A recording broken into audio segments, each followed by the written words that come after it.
안녕하세요. 복싱 매니지먼트 코리아 황현철입니다. 자, 이제 저희가 오늘부터 새로운 콘텐츠를 하나 준비를 했습니다. 펀치라인을 아마 복싱 팬들 모두 그 기억을 많이 하실 거고, 저희 유튜브 채널에도 댓글을 굉장히 많이 남겨주셨어요. 그래서 그 올드 팬들이 펀치라인에 대한 어떤 향수가 굉장히 많은 것 같은데, 92년도에 1차적으로 폐간이 됐었고 96, 7년도에 잠깐 이제 복간이 됐었는데 저희가 2004년도에 다시 펀치라인 판권을 인수를 해서 복간을 한 적이 있었습니다. 그때 이제 임준배님과 박도현님 그리고 김민호님 그리고 저 이렇게 이제 네 명이 펀치라인을 복간을 했었고 인터넷 시대로 바뀌는 그런 시점이었기 때문에 책은 많이 출간을 못했어요. 세 권을 이제 냈고 그 후에 다시 이제 휴관 상태에 있는데 지금은 새로운 뭐 책을 내자는 것이 아니고 지금 현재 이제 WBC 국제 심판으로 계신 그 임준배님과 같이 펀치라인에 대한 콘텐츠를 좀 유튜브로 만들어 볼까 합니다. 박도현님과 김민호님도 추후에 이제 같이 합류를 할 예정이고요. 일단은 임준배님과 펀치라인의 기억을 더듬으면서 여러 가지로 좋은 재미있는 얘기거리를 좀 만들어 보겠습니다. 자, 임준배 위원님 자기소개 좀 해주시죠. 네, 안녕하세요. 현재 복싱엠 심판으로 활동하고 있고 WBC에서 국제 심판으로 활동하고 있는 임준배입니다. 자, 여러분 비록 뭐 직접 못 만났지만 뭐 이런 자리를 통해서 만나서 반갑고요. 또 복싱 얘기를 할 수 있어서 상당히 좋네요. 뭐 이렇게 겸손하게 얘기를 하세요. 아, 그리고 뭐 복싱 매니지먼트 코리아 국제 이사로 계시고 WBC 국제 심판위원으로 활동을 하시지만 이 국제 업무에 대해서는 굉장히 탁월하게 그 많은 영향을 발휘해주고 계십니다. 업무적인 걸 떠나서 일단 여기 계신 뭐 저랑은 호영호재하는 사이인데 임 위원님이랑 저는 그 굉장히 복싱 매니아예요. 그 어렸을 때부터 복싱을 너무 좋아했었고 그런 코드가 맞아서 자연스럽게 이렇게 복싱에 관한 얘기들로 만난 지 한 20년쯤 됩니다, 지금. 그러면 저희가 이제 어떤 콘텐츠를 할 거냐 하면 1980년도에 그 있었던 세계 타이틀 매치를 한번 짚어보겠습니다. 그래서 40년 전이죠. 그러니까 첫 회에는 이제 80년도에 있었던 세계 타이틀 매치를 한번 얘기를 해보고 다음 회에는 이제 또 그 다음 해 81년도 이런 식으로 한번 나가보도록 하겠습니다. 네, 우리 황 대표님하고 처음 방송을 거창한 건 아니지만 둘이서 어떤 콘텐츠를 할까 얘기를 많이 했었는데 너무 최근으로 오면 또 올드 팬들이 또 요즘 복싱을 잘 모르실 수도 있고 또 너무 과거로 가도 또 좀 현재하고 동떨어져 있는 것 같아가지고 사실상 우리나라가 복싱이 들어온 지는 이제 100년 가까이 되지만 그 동양 타이틀이라든지 좀 국제화된 거는 60년대가 지나서면서부터고 이제 70년대 들어서면서 비로소 이제 그 물론 이제 60년대 김기수 선수가 세계 타이틀 매치를 해서 세계 챔피언이 배출이 됐지만 70년대 들어서면서 동양권이라든지 나아가서 이제 세계 쪽에 눈을 돌리고 이제 뭐 이창길 선수라든지 하면서 세계 타이틀 매치를 하면서 점점 국제화돼 갔고 그러면서 70년대 이제 말에 그동안의 그 인프라가 구축이 되면서 선수들이 많이 나와서 세계 타이틀 매치를 이제 빈번하게 하기 시작했고 그러면서 80년도가 들어서면서 그 양적으로는 상당히 이제 팽창기가 이제 도래되는 시기가 된 거죠. 그렇다고 볼 수 있죠. 사실 김기수 선수가 챔피언이 되면서 그때 국가적으로 막 밀어줬잖아요. 그렇죠. 예. 그러면서 이제 그 김기수 키즈들, 김기수 씨를 보면서 권투를 시작했던 사람들이 이제 70년대에 어떤 열매를 좀 맺었고, 지금 현재 골프에서 박세리 선수라든지 그렇죠. 스케이트의 그 김연아 선수를 보고 그러면 이제 그 키즈에서 자라서 지금 이제 현역이 되고 기성 선수가 된 뭐 그런 셈이었죠. 그 당시에는 프로복싱이 우리나라 스포츠에서도 인기에서도 1, 2위를 다투는 그런 종목이었기 때문에 뭐 상당히 그 젊은이들이나 또 부모들한테 심지어 부모들도 그 어떤 그 자기 자식에 대한 어떤 그 운동신경이 좀 있는 것 같으면 복싱을 좀 시켜보고 뭐 그런 시대였죠 그때는. 그러니까 참 그런 것 같아요. 스타가 한 명 나오면 한 10년 정도의 후에 이제 그 키즈들이 성장을 하게 되는데 박찬호 키즈들이 이제 그 자라서 2008년도 베이징 올림픽 때 야구 우승했듯이 그렇죠. 예. 아마 그런 이제 시대가 도래한 그 기점이 80년이 아닌가 싶어요. 네. 그러니까 70년대 후반에서 80년으로 넘어오면서 정말 많은 그 유망주의 층도 두터워졌고 그래서 얘기를 하다 보니까 콘텐츠를 이렇게 잡게 됐습니다. 80년도는 상당히 그 우리나라는 격변의 해였죠. 그렇죠. 그 오랫동안 그 뭐 집권하시던 분도 바뀌시고 뭐 또 나라 자체의 어떤 그 상당히 어려운 그런 사건도 있었고 다사다난했던 해였죠. 80년도가. 그런 것 같아요. 정말 그 격변의 시기였었고 그 광주 민주화 항쟁도 이제 그때 있었고 참 그 한 그 시대가 10년 단위가 데케이드인가요? 네, 예, 그렇죠. 데케이드가 예. 이제 바뀌면서 80년이 많은 것이 이제 변혁이 된 그런 시기인 것 같은데 한번 그럼 80년대에 총 15번의 세계 타이틀 매치가 있었더라고요. 예, 우리나라 선수가 출전했던 시합이 15시합이네요. 자, 한번 짚어 주시죠. 네. 일단 그 쉽게 그 날짜별로 한번 짚어보겠습니다. 그래서 어떤 그 포맷 없이 뭐 자유롭게 한번 얘기를 해보겠습니다. 그럼. 네, 자유롭게 네. 해주세요. 그래서 80년도 1월 3일 날 그 우리나라 김성준 선수가 일본에 가죠. 원정을 합니다.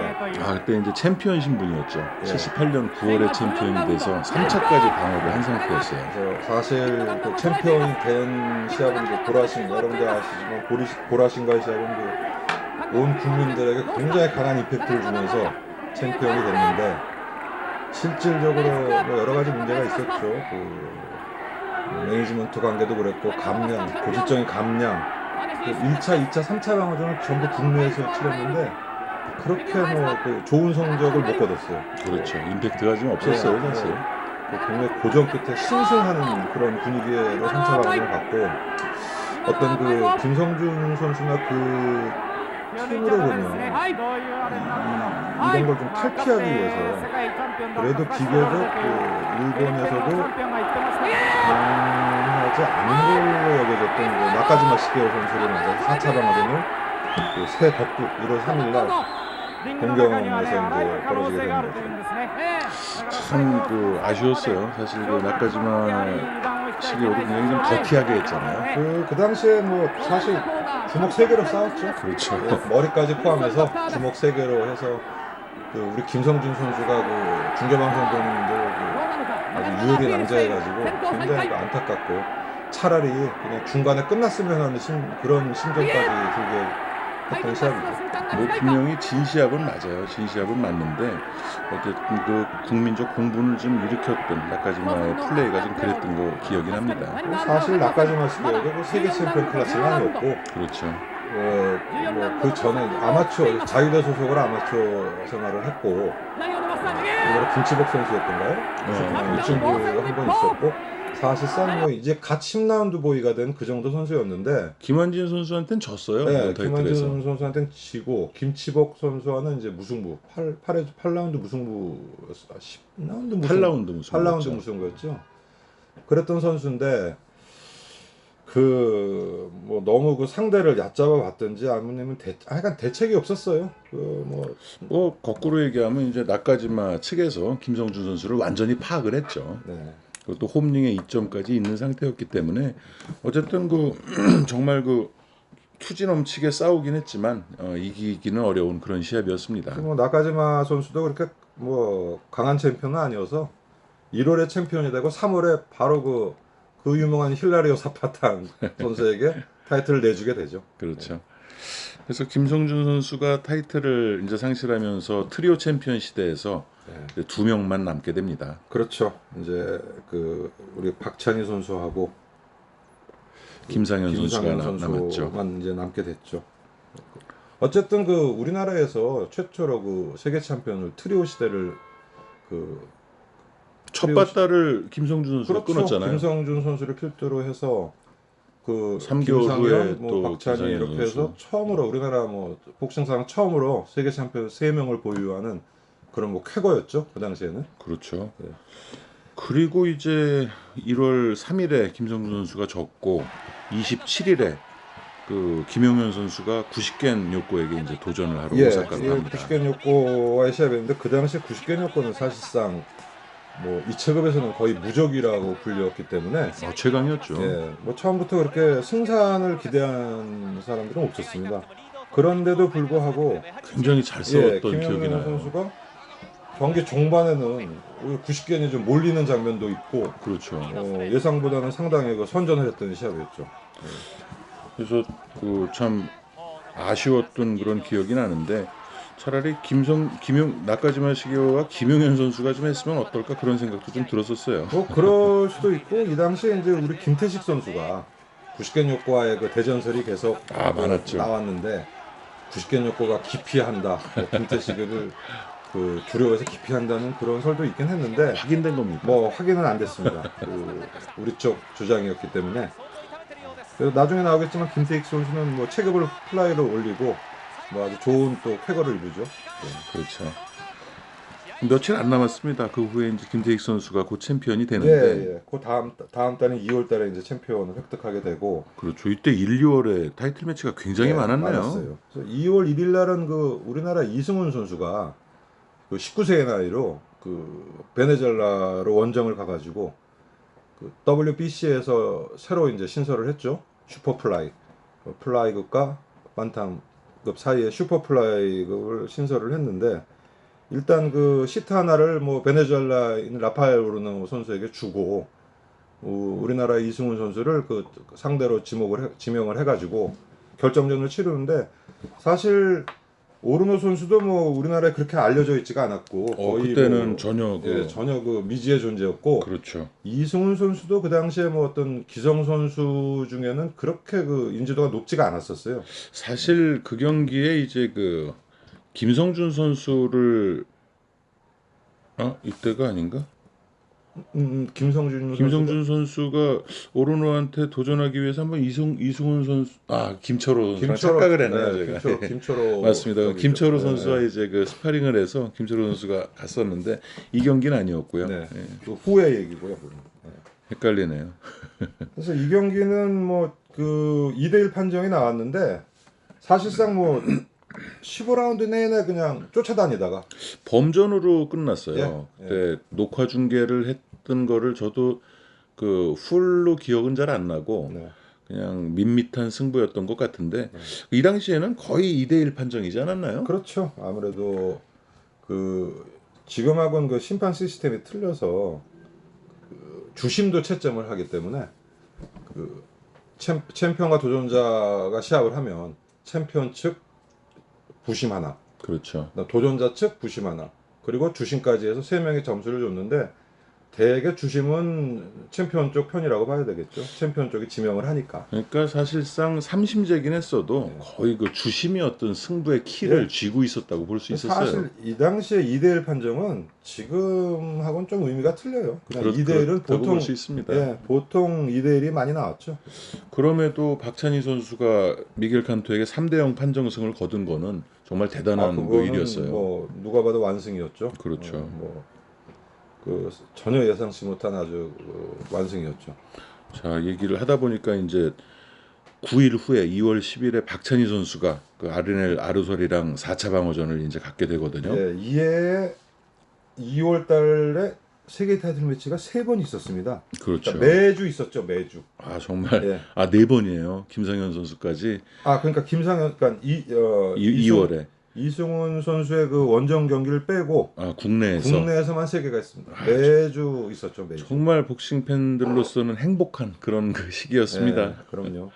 그래서 첫 포문은 그 박찬희 선수가 그 2월 10일 날 그렇죠. 아르넬 아르잘이라는 그 필리핀 선수를 불러다가 이게 몇 번째 3차 방어전이 되죠? 4차죠. 3차 때 이제 구티 에스파다스를 KO시키고 아, 그렇죠. 4차 방어전에. 방어전입니다. 예, 4차 방어전에서 이 아로잘 선수를 불러서 시합을 치렀는데 원사이드 하지 않았나요? 원사이드 했지만 그 박찬희 선수가 고질적으로 그 프로 돌아와서 필리핀 선수들하고 시합이 결과가 좋지가 않아, 성적이 좋지가 않았어요. 그렇죠. 내용이 좋지가 않았죠. 은퇴할 네. 때도 그 위키텐감에게 KO 예, 패당했고 그리고 뭐 프로 초창기에도 그 필리핀 선수들한테 좀 고전하는 경향이 있었죠. 맞아요. 전투전에서도 무승부를 예, 기록을 그래서 이 했었습니다. 아로잘 선수는 전형적인 그 필리핀어 스타일에 이 발은 좀 느리지만 허리 쓰는 복싱을 하는 선수예요. 그러니까 상당히 그 잡기가 까다로웠어요. 그래서 별다른 뭐 주먹이 강하거나 한 특징은 없었는데 그냥 상대방을 애매기는 스타일. 그래서 뭐 시합은 원사이드 했지만 그렇게 뭐 그 흥미는 좀 떨어졌고 그냥 평탄한 시합으로 해서 4차 방어전을 성공으로 하죠. 어쨌든 뭐 국내 복서로서는 최초의 4차 방어 돌파였기 때문에 의미가 좀 있는 시합이었어요. 그리고 박찬희 선수는 그 당시에 봐도 상당히 그 불가사의한 그 어떤 그 선수였는데 경기 초반은 정말로 레전드급으로 잘 싸워요. 맞아요. 근데 이게 경기가 반이 되면서 그 체력이 정말로 급격히 현저히 떨어져가지고 시합 전반하고 시합 후반이 완전히 딴 사람 같은. 그러니까 결국은 뭐 오구마한테 타이틀을 상실했을 때도 좀 그런 패턴을 보이긴 했는데 그건 뭐 잠시 후에 말씀드리고.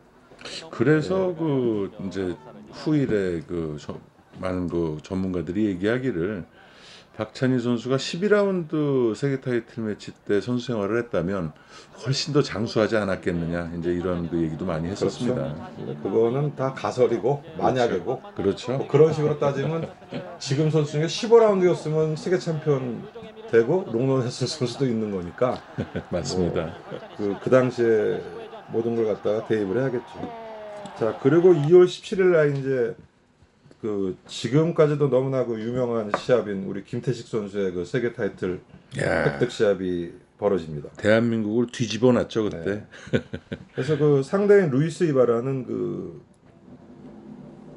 굉장한 그 장신의 테크니션이었죠. 파나마 국적이었고 예. 어쨌든 남미 선수들이 굉장히 까다로웠는데 그리고- 이상하리만치 쉽게 그 그리고 이 요리를 했어요. 선수가 그 타이틀을 획득한 시합이 그 베툴리오 곤잘레스와의 시합이었는데 저도 그거를 뭐 영상으로 봤지만 베툴리오 곤잘레스 하면 그 당시에 플라이급에서는 그 3대 장인으로 속하는 선수 아닙니까? 그렇죠. 칸토와 뭐 전혀 그 곤잘레스가 손을 못 써요. 뭐 전혀 그 히팅을 못 하고 계속 끌려다닌다 돼서 야, 이게 대단한 테크니션이라고 생각을 했는데 이바라 선수가 미처 그 전투 태세를 못 갖춘 건지 아무튼 하여간 우리 김태식 선수가 1라운드부터 두들겨 부십니다. 날씨 탓도 좀 있었던 것 같아요. 그렇지만 그거는 뭐 챔피언으로서는 뭐 변명이 안 되고 그렇죠. 아무튼 김태식 선수가 이날 그 2라운드 시합 끝날 때까지 180타를 날렸다 그러던가요? 250타를 날렸다 그러던가요? 아이고 얘기 잘하셔야 돼요. 저희가 지금 자료를 보고 하는 게 아니기 예, 때문에. 저희는 그냥 그 여러분들이 이해를 해주셔야 되는 게 아무것도 없습니다 지금. 그 음료수 하나하고 그 담배값만 하나 있는 데서 그냥 떠드는 거니까요. 그래서 하여간 그 당시에 상당히 센세이션하게 그 챔피언 획득을 하죠. 정말 그 통쾌했던 그 기분이 뭐 지금도 이렇게 계속 가슴이 끓어오를 정도니까. 근데 뭐 우리 김태익 선수가 이제 챔피언 되고 부작용도 있었던 게 이 시합 이후에 모든 복싱 지망생들이 김태식 스타일을 선호를 해서 자신의 그 체형과 맞든 안 맞든 무조건 인파이팅에 훅을 날리는 그런 스타일을 많이 지향하는 선수들이 이제 많이 나오게 되죠. 선수들뿐이 아니라 이제 복싱 팬들도 사실 그 김태익 선수의 스타일에 젖었어요 이때. 이렇게 하면 다 될 걸로 생각을 했었죠. 그래서 사실은 그 이전까지 어떤 뭐 서강일 그 선수를 비롯해서 뭐 김기수 선수도 그랬고 이창길, 뭐 유재도 어떤 아주 그 고급 테크니션 아웃복서들의 인기가 상당히 좋았는데 이 김태식 선수를 분기점으로 해서 이제 우리나라가 코리안 파이터들이 이제 스타일이 생긴 거죠. 그렇죠. 그러면서 복싱 팬들이 더 파이터에 이제 열광을 하게 그렇죠. 되고 어떤 그 변형이 좀 온 시기 같아요 이때가. 그래서 이 김태식 선수가 이바라 선수를 KO시키는 장면을 아마 텔레비에서 수십 번은 방송을 했을 거예요. 그렇죠. 그 당시에도 그렇고 뭐 10년, 20년, 30년이 지나도 계속적으로 이제 방송을 많이 했기 때문에 국민 중에서 안 본 사람은 아마 없을 거라고 생각이 됩니다. 그렇지만 그 다음 주에 이 분위기를 또 얼어버리는 그런 또 시합이 또 벌어지게 되죠. 가슴이 아프네요. 그래서 우리 김상현 선수가 3차 방어전에서 지명도전자인 그 사울만비 선수를 맞이하여 시합을 잘 끌어나갔어요. 잘했죠. 예, 그래서 판정까지 가면 뭐 무난하게 승리가 예상됐고 또 이 사울만비는 사실 그 어떤 그 집시 복서 같은 선수입니다. 그렇죠. 예.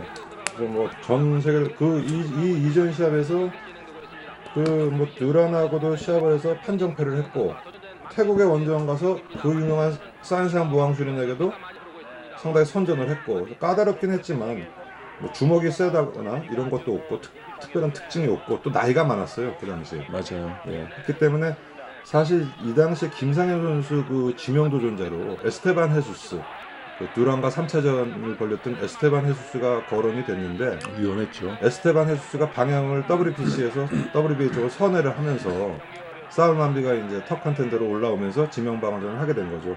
그래서 그 당시에 이제 시합 전에 뭐 예상평은 상당히 그 중에는 쉬운 지명도전자를 맞이하였다. 그리고 뭐 농담으로 사울만비는 싸울 마음이 없다. 그러니까 이길 것이다. 뭐 이러면서 좀 낙승을 예상을 했었는데 시합을 잘 끌고 나가다가 그 14라운드에 정말 단 한 방에 가라앉았죠. 그러니까 본인이 사실상 무왕수린을 KO 시키던 그 장면과 똑같이 당했어요. 네.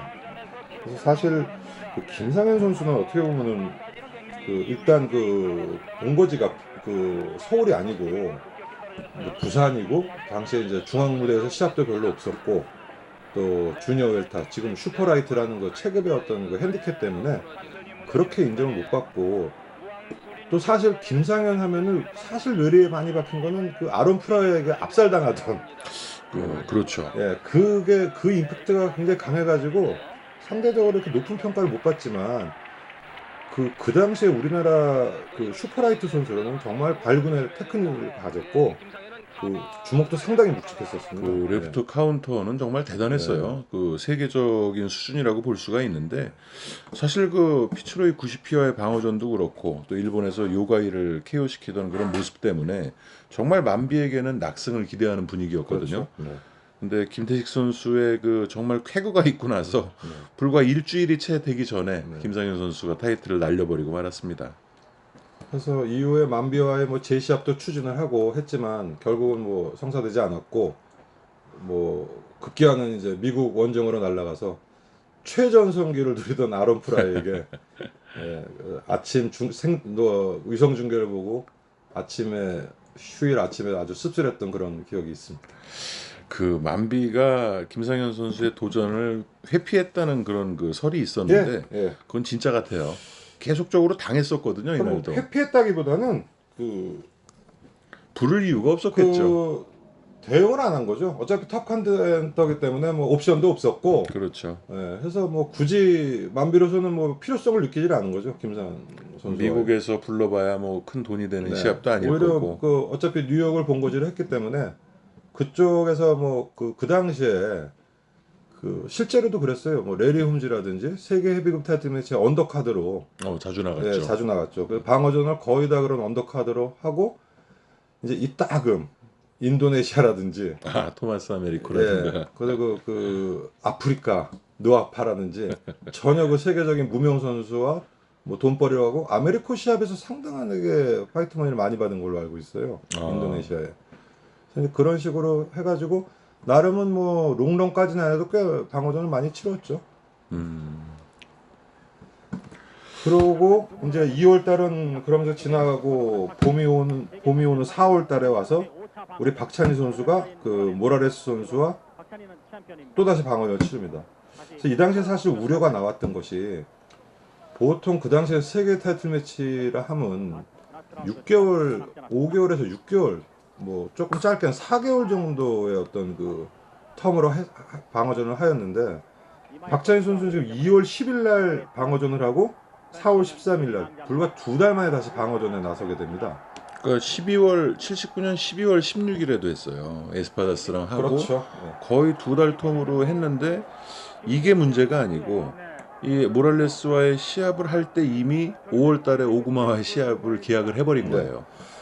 그래서 사실 그 당시에 그 비즈니스는 뭐 정확히는 제가 왜 이렇게 급템포로 방어전을 치렀는지 모르겠는데 그 모라레스는 뭐 아르셀과 마찬가지로 상당히 이제 쉬운 상대로 생각이 돼서 불러온 선수고 모라레스는 이 시합 전에 이제 세계 타이틀 경험이 한 번 있죠. 그렇죠. 그래서 베툴리오 곤잘레스와 타이틀 매치를 해가지고 그 로프에서 그 연타 맞고 수톱 당하는데 시합 끝나고 상당히 그 시합에 대해서 자기 그 레프리 판정에 대해서 그 크레임을 굉장히 심하게 걸었던 뭐 그런 선수고 그 굉장히 터프함은 있지만 뭐 멕시코 선수답지 않게 뭐 펀치 파괴력도 없고 약간 테크니션 같은 장신의 뭐 그런 선수였는데 특징이 별로 없는 네, 선수였어요. 이 시합도 뭐 그렇게 임팩트가 있진 않았어요. 그냥 무난한 판정승으로 5차 방어전을 마치게 됩니다. 그리고 이제 한 달 5일이 지나서 네. 5월 18일인데 참 이날이 비극의 날이죠. 그 광주 민주화운동이 있었던 날 오구마 쇼지랑 이제 6차 방어전을 갖게 되거든요. 이 시합은 뭐 저도 기억나는 게 장충체육관에서 벌어졌는데 이 계엄령이 선포가 됐어요. 그렇죠. 그래서 뭐 시합과 관계없이 그런 공공 어떤 그 사람이 모이는 데는 경찰들이 쫙 갈렸었죠. 이때 그 임준배 의원님은 대학교 1학년이었죠. 1학년이었는데 거의 휴학했어요. 뭐 1학기 때는 거의 수업 안 했다고 봐야 되니까요. 네. 저는 이때 중학교 1학년이었거든요. 네. 근데 영 분위기가 좀 이상했고 네. 그 나주 쪽에 이제 친척분이 살고 계셨는데 네.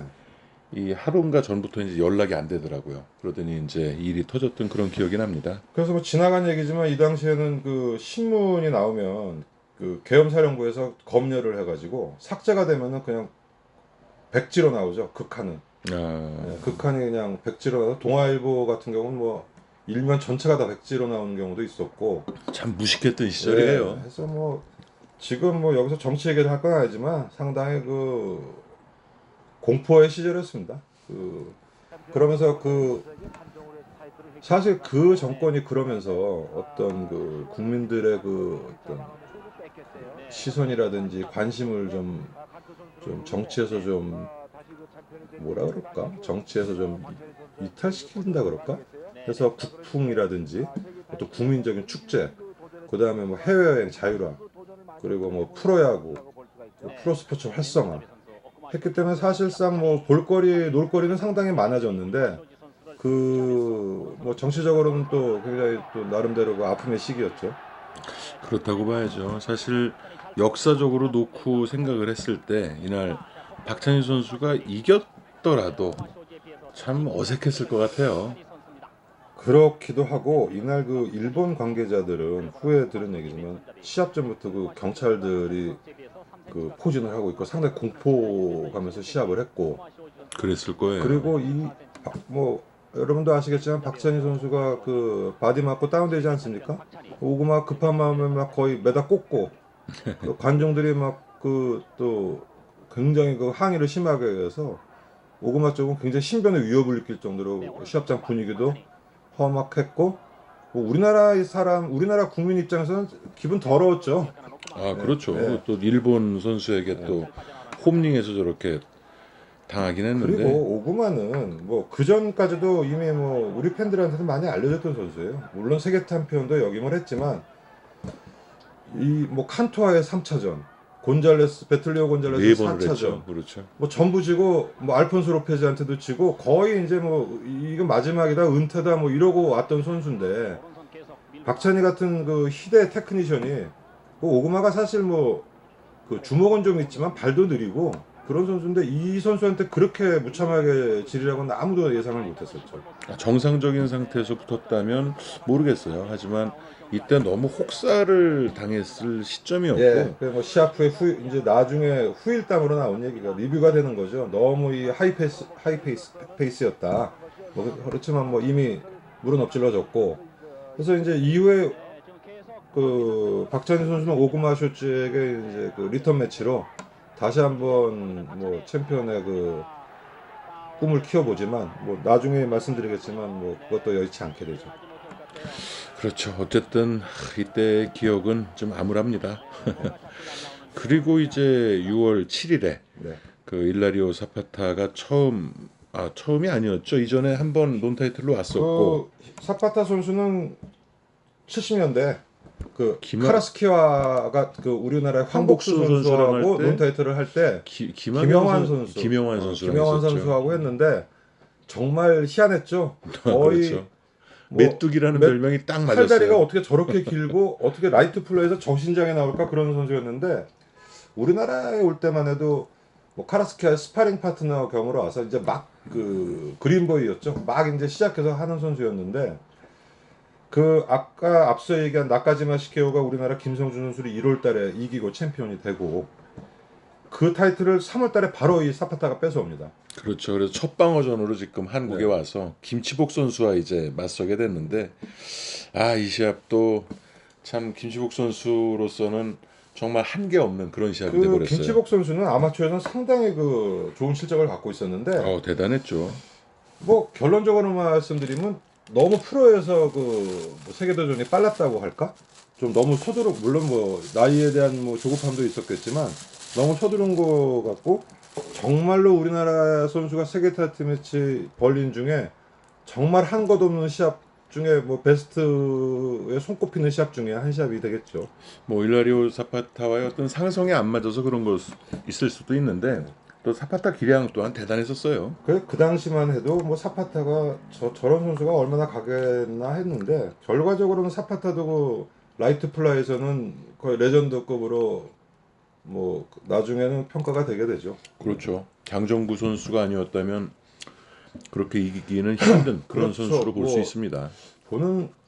보는 사람들 따라 입장이 틀리지만 뭐 제 생각에는 라이트 플라이 역대 5 꼽으면 우리나라 장정구 유명우 선수가 들어가야 될 것이고 그리고 사파타 움베르토 곤자레스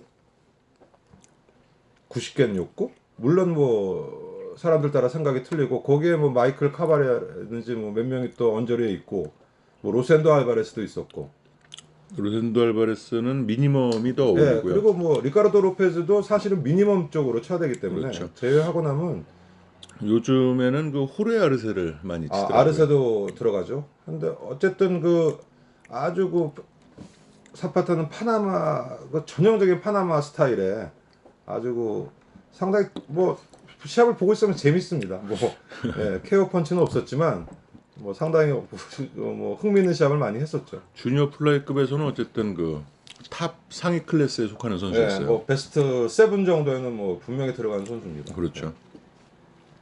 그리고 6월 29일이죠. 네. 그때 이제 김태식 선수가 그 첫 방어전을 갖게 되는데 네. 박찬희 선수의 4차 방어 상대였던 아르넬 아로살이 이제 다시 한국에 옵니다. 이 당시에 그 우리나라가 이제 같은 체급의 플라이급의 WB 이 당시에는 뭐 IBF, WBO는 없던 시대니까 양대기구였죠. 양대국의 챔피언을 동시에 갖고 있다는 것이 상당히 그 뉴스거리가 됐어요. 그러면 그런 경우가 일본에도 그 오그마 쇼즈랑 하나가 다스 뭐 스모가 오구마 이제 쇼즈 하나가 잠깐이었지만. 하나가다가 잠깐이었지만 이제 그 전에 그 주니어 라이트급에서 고바야시하고 누마다 그렇죠. 뭐 이렇게 같은 뭐 이런 경우에 이제 그 매스컴에서 일단 뭐 양 선수를 이제 싸움질을 시키죠. 뭐 누가 이길 것이냐, 누가 우세하냐. 그래서 그런 이유에서인지 모르지만 김태식 선수가 1차 방어전을 박찬희 선수와 그 시합을 했던 아로자를 불러옵니다.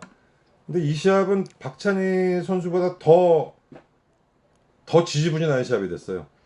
사실 그 5라운드인가 김태식 선수가 턱뼈가 골절되는 그런 부상을 입었다고 하는데 입을 못 다물고 시합을 계속했죠. 그렇죠. 투지는 정말 돋보였던 그런 시합이에요. 그 이 시합이 끝나고 WBA 감독관이 그 평이 있지 않습니까? 내 생에 저렇게 펀치력이 있는 프라이급 선수도 처음 봤고 내 생에 저렇게 테크닉 없는 프라이급 세계 챔피언도 처음 봤다 그러고 뭐 떴죠. 그래서 사실상 그 이바라 시합이 워낙 임팩트가 강해서 1차 방어전도 그 굉장히 팬들은 기대를 했는데 거기에는 뭐 상당히 못 미치는 시합, 어쨌든 승리는 했지만 상당히 못 미치는 결과를 갖고 왔죠. 네. 기대만큼의 내용은 아니었지만 어쨌든 그 투혼으로 1차 방어에 성공을 했고요. 그리고 이제 7월 20일이죠. 김태식 선수랑 같은 소속의 그 김사왕 선수가 이제 페드로사에게 네. 도전하게 됩니다. 그 명문이었던 원진체육관의 아주 톱스타였죠. 네. 그래서 뭐 여러분 잘 아시겠지만 이 선수는 어떤 뭐 아마추어 경력이 많은 것도 아니었고 뭐 프로로서 신인왕전이라든지 한국 챔피언이라든지 동양 챔피언의 에리트 코스도 아니었고 아무 타이틀도 없었어요. 어느 날 혜성처럼 정말 나타나서 그 초반부터 그 외국 선수들을 국제전으로 해서 한 명 한 명 이제 눕혀갑니다. 그래서 일단 뭐 그 시합 중에 상당히 그 코믹한 뭐 엉덩이를 흔든다든지 뭐 상당히 그 코믹한 제스처로 해서 뭐 비난도 받았겠지만 또 그만큼 또 인기가 있었죠. 비난보다는 당시에 그 환호를 더 많이 그렇죠. 받았던 것 같아요. 왜 그러냐면 시합 결과가 항상 KO로 끝냈기 때문에 뭐 이긴 자가 뭐 무슨 그 흉이 되겠습니까? 그리고 스타일 자체가 맞으면서도 계속 밀고 들어가서 예. 그리고 뭐 팬들을 나름 매료시켰던 것 같아요. 나름대로 그 페더급으로 결과적으로 뭐 페드로자고 섰더니 그게 어떤 큰 그 약점이 됐지만 페더급으로는 사실 그 상당히 통통하기까지 한 체형이었어요. 했기 때문에 주먹 파워는 상당히 있었지만 그 신체적 조건은 사실 페더급이라고 할 수가 없었죠. 사실 세계 수준과 이제 국내 수준의 어떤 차이를 극명하게 보여준 그 시합이라고 할 수가 있고요. 자, 그래서 여기서 또 하나의 한 명의 그 파나마 레전드가 우리나라를 찾아오게 되죠. 그 페드로자. 이 선수가 그 당시에 이제 우리나라의 어떤 해외 소식에는 알폰소 사모라에게 반탄급 시절에 도전했다 그 2회 KO로 물러난 적이 있습니다. 했기 때문에 턱이 약하고 뭐 잘하면 잡을 수 있다. 뭐 이런 평도 있었지만 결국은 이 페드로자야말로 페더급에서 최다 방어를 하면서 정말 페더급의 레전드가 되는 선수가 됐죠. 그렇죠. 그리고 사실 김성황 선수의 방어전 그때가 최전성기라고 볼 수가 그렇죠. 있었거든요.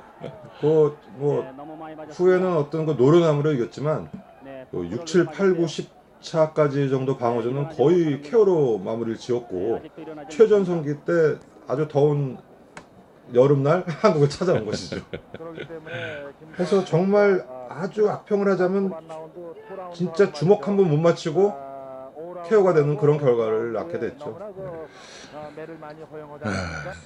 그러고 이제 8일 후죠. 8일 후에 그 김성준 선수가 이제 1월달에 타이틀을 뺏기고 한 체급을 올려서 그 박찬희 선수에게 타이틀을 가져갔던 오구마 쇼지에게 도쿄에서 또 도전을 합니다. 그 사실상 오구마 선수와 김성준 선수는 이게 2차전이었어요. 그렇죠. 네, 논타이틀로 한번 붙은 바 있는데 뭐 김성준 선수 하면은 그 끈질긴 그 타프니스하고 뭐 주먹도 좀 있었고 해서 뭐 일말의 기대를 했지만 이 당시에는 벌써 김성준 선수는 프로복서로서는 거의 이제 은퇴를 바라보게 되는 어떤 그런 시점이었고 근데 의외로 이 시합 후에도 상당히 해외 원정 경기를 많이 갔었죠. 그렇죠. 국내에서도 또 많이 했어요. 네, 그리고 뭐 온 세상을 다 돌아다녔죠. 뭐 베네수엘라 어디든지 마다 않고 아주 전형적인 코리안 파이터였습니다. 박찬희 선수와 오구마 쇼지의 대결이 어떤 엘리트와 잡초의 대결이었다면 김성준 선수와 오구마 쇼지는 잡초 대 잡초의 대결이었어요. 이 시합은 오구마도 대주질 않아요. 그냥 안전하게 그렇죠. 예, 하고 김성준 선수는 뭐 좀 어떻게 해보려고 그러지만 뭐 결과적으로는 별로 한 것 없이 그냥 시합을 끝마치게 되죠. 자, 그리고 이제 5일 후죠. 그 8월 2일 날 오영호 선수가 라이트급 타이틀에 그 국내 선수로는 최초로 도전을 하게 됩니다. 네, 이날 디트로이트에서 그 역사적인 시합이 메인이었죠. 3대 타이틀 매치였었는데요. 네, 메인 경기는 그 토마스 헌즈가 그 당시로서 거의 무적같이 여겨졌던 그 피피노 쿠에바스 2라운드에 간단하게 제압을 정말 하죠. 애기 손목 비틀듯이. 그렇죠. 그 강한 쿠에바스가 눈 한 번 못 마주치고 그 속절없이 패배를 하고 첫 번째로 했던 세계 타팀에서는 또 기적 같은 일이 벌어지죠. 그렇죠. 그래서 우리나라의 그 김태호 선수도 뭐 거의 잡을 뻔했다 못 잡았던 그 페르토리코의 아주 그 야근 복싱을 하던 사무엘 세라노를 그 일본의 오키나와의 별이라고 불리던 우에하라 야스츠네가 디트로이트에서 단 한 방으로 역전시키고. 딱 한 방이었어요. 그래서 그런 일화가 있어요. 일본 신문에서 미국하고 시차가 있으니까 그 전송이 됐는데 기사가 디트로이트에서 우에라 시나가 세라노를 6회 KO로 이겼다는 전송이 돼서 그 당직하던 5번 줄 알았군요. 5번 줄 알았다가 나중에 그 전송 사진이 와가지고 세라노가 누워 있는 걸 보고 아 이게 맞구나 하는 뭐 그랬다는 정도로 이게 상당히 믿기 어려운 시합임에도 그 우에라가 승리를 거두죠. 대단했죠. 그때 우에라가 10차 방어전인가 그랬거든요. 세라노. 세라노가 네. 정말 그 승부가 거의 결정돼 있는 시합이 아니었냐 이렇게 봤는데 저희가 그 오영호 선수에게 그런 장면을 기대했는데 그래서- 우에라가 그런 그 그래서 이제 승리를 그 맛봤습니다. 헌수와 우에라 시합 사이에 이제 세미파이널로 벌어졌던 것이 WBA 라이트급 힐머 켄티 대 오영호의 시합이었습니다. 그렇죠. 그 오영호 선수는 이게 두 번째 세계 타이틀 도전이었죠. 그래서 조금 아까 얘기했던 세라노에게 도전을 했는데 똑같이 9라운드에 졌어요. 뭐 세라노의 주먹에 졌다기보다는 뭐 시합장 환경이 그 당시에는 그 세계 무대에 특히 페르토리코 같은 경우는 이 당시 우리나라가 칼라 TV가 몇 년도에 시작됐죠? 80년 11월부터 그렇죠. 한 걸로 알고 있어요. 그래서 오영호 선수가 세라노에게 도전했을 당시는 우리나라는 흑백 TV였고 이 당시에 페르토리코는 칼라 TV가 방영이 되고 있었습니다. 그래서 그 스포트라이트가 조명이 칼라 TV에 맞추다 보니까 우리나라 시합장보다 훨씬 더 밝았어요. 그러다 보니까 페르토리코가 워낙 그 상하의 나라 덥고 조명 자체에서 나온 열기 그리고 이 쌍황 링이 굉장히 푹신푹신해요. 그 페르토리코 링이 그 우리나라 이 다다미 그 당시 다다미 같은 그런 느낌이었는데 거기에 비하면 약간 스펀지 같은 느낌이었기 때문에 뭐 이런저런 이유로 어쨌든 세라노에게도 힘 한번 못 써보고 뭐 졌고 세라노에게 진 것은 물론 이제 그런 영향도 많이 있었겠지만 무리한 감량 네, 때문인 것 감량, 같아요. 예, 감량도 사실 있었죠. 오영호 선수가 주니어 라이트까지 뺀다는 건 정말 무리였거든요. 그럼요. 예. 그래서 켄티 선수는 그 당시에 결국은 예상보다 이렇게 롱런 하진 못했지만 그 당시에는 상당한 그 어떤 미국의 흑인 복수의 어떤 차세대 기수로 떠올랐던 선수입니다. 그렇죠. 디트로이트 크롱크진 소속이었고 했기 때문에 상당히 뭐 무패였고 그래서 상당히 그 유망주로 떠올랐죠. 그래서 에르네스토 에스파나 선수를 KO로 물리치고 챔피언이 된 후 이제 오영호 선수를 맞이했는데 그래도 오영호 선수가 중반에는 선전을 했어요. 어떻게든지 그 켄티를 좀 몰아가지고 어떤 찬스를 보려고 그랬지만 결국은 뭐 역부족으로 9회 레프리 스톱이 걸리죠. 그렇죠. 그리고 이제 10월 달에 10월 18일이죠. 박찬희 선수가 이제 그 옵션에 의해서 오구마 슈즈에게 다시 재도전을 하러 센다이로 날아갑니다. 네, 센다이. 저도 뭐 심판 보러 센다이 몇 번 가봤지만 일본에서 아마 복싱 열기가 가장 뭐 물론 당연히 도쿄가 가장 일본일 것이고 오사카 아마 그 다음이 센다이 나고야 정도가 아마 될 겁니다. 그래서 상당히 그 복싱 열기가 있는 도시고 이 시합이야말로 박찬희가 어떤 나름대로 진가를 보여줬던 시합이었죠. 그렇죠. 네. 초반에는 정말 이기는 줄 알았어요. 그래서 다운까지 한번 빼앗고 1라운드에 다운을 시켰고요. 근데 이제 이해할 수 없는 게 이 다운된 라운드를 그 주심이 다운으로 스코어를 안 매겼어요. 그렇죠. 예. 결국은 그래서 한 점 차로 그것 때문에 한 점 차이로 오구마가 오구마가 승리를 하게 지금 되죠. 10대 8로 안 줬어요. 헨리 깁스였을 겁니다. 아마. 해리 깁스인데 그 1라운드가 이제 종료 시점이었거든요. 네. 그러다 보니까 주심으로서는 그런 명분이 있었고 네. 해리 깁스 주심은 굉장한 친일파 심판이에요. 그렇죠. 예. 일본에 아마 수십 번 왔을 겁니다. 그래서 이 시합이야말로 정말 전형적인 그 일본의 홈 디시즌. 정말 홈링의 아주 그 심판덕을 아주 제대로 본 시합이었죠.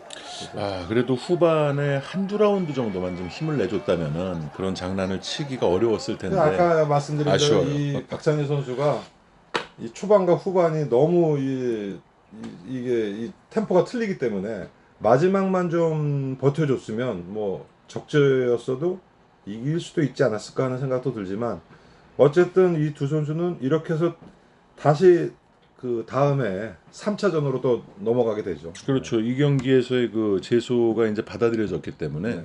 다시 이제 경기를 갖게 되고요. 그리고 이제 계속 지금 4연패를 당했거든요. 김태익 선수가 아루사를 꺾고 방어한 후에 4명의 선수가 연달아 졌고 12월 13일에 이제 그 김태식 선수가 피터 마테불라와 2차 방어전을 위해서 LA로 또 날아갑니다. 이거 지금 뭐 그 10월 달에 박찬희 선수가 어떤 그 홈디 시즌으로 희생을 당해가지고 상당히 찜찜해 있는 차에 우리 이게 어떻게 되고 있어요.